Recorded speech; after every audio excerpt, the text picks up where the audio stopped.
From being the mutated child of the ruling family of Titan, to becoming one of the biggest murderers in the universe, Thanos quickly rose up to being one of the most dangerous supervillains in the whole Marvel universe.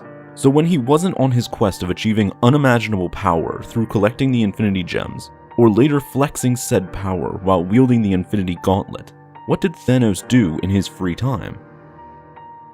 Well, as a child, Thanos spent much of his early years alone, behind his many books.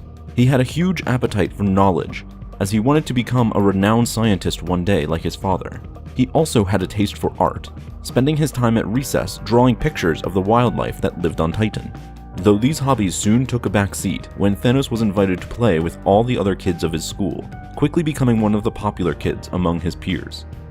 As years passed, and following the manipulations of death that manifested itself as a little girl, Thanos rose to become a serial killer on Titan, initially convincing himself that he did it for science, until eventually accepting the fact that he's just simply enjoyed the act of killing. However, Thanos still attempted to fight his urges of taking away life, so when he reached his young adulthood, he fled into the chaotic regions of the Outer Rim, where he could escape from his past and the evil he committed on Titan.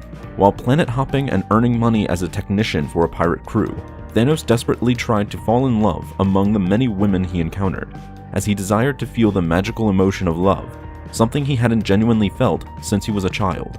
And Thanos went to town attempting to find someone to love, choosing any race and species that he found somewhat attractive to him.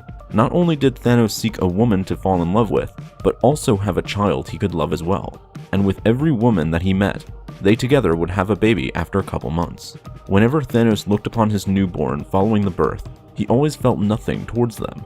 No love, absolutely nothing. And because of this, he would always leave moments afterwards, never to return back, and continue his endless search of finding someone to love. Thanos did this for years, with the exact same cycle, meeting a woman, sleeping with her, having a baby, and then leaving after not feeling satisfied at what they produced. As this went on, he grew bored and disgusted with the women he was with, as to him they were always the same. They deeply loved him, yet he felt nothing towards them in return.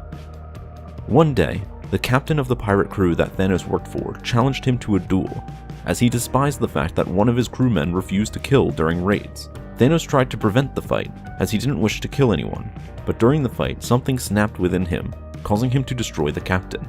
The taste of killing for the first time in so long brought Thanos the joy he'd been seeking for all these years.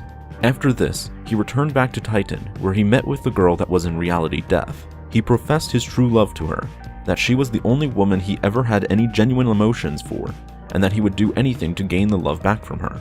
To prove his loyalty to her, Death ordered Thanos to go back and murder all the women he mated with and the children they gave birth to.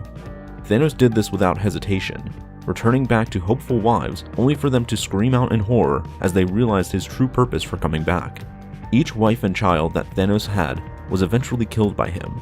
However, this didn't fully satisfy Death, but it was a good start in her mind. From then on, Thanos essentially devoted himself to gaining the full love of Death, doing anything to achieve this, even if it meant killing countless innocents and devastating entire worlds. Many years later, a fully grown Thanos at one point celebrated a holiday known as pre-Christian Yule, which had Christmas elements tossed into the mix. During the celebration, he gave his newly adopted daughter, Gamora, a baby doll as a present. Gamora then asked Thanos if they could go to the lagoon later that day, to which he replied with a perhaps, suggesting that going to the lagoon with young Gamora was another thing Thanos did with his free time while not scheming for power. And finally, a much older and perhaps wiser Thanos formed a hobby of farming, for at this point in his life, after all the chaos and death that he caused, he finally felt at peace. For despite being a man of such talent, farming really did give Thanos the peaceful life he ultimately desired in the end of it all. Thanks for watching this video. Be sure to subscribe for more videos like this one, and feel free to let us know what other topics you'd like for us to cover in the future, ranging from Marvel to DC Comics.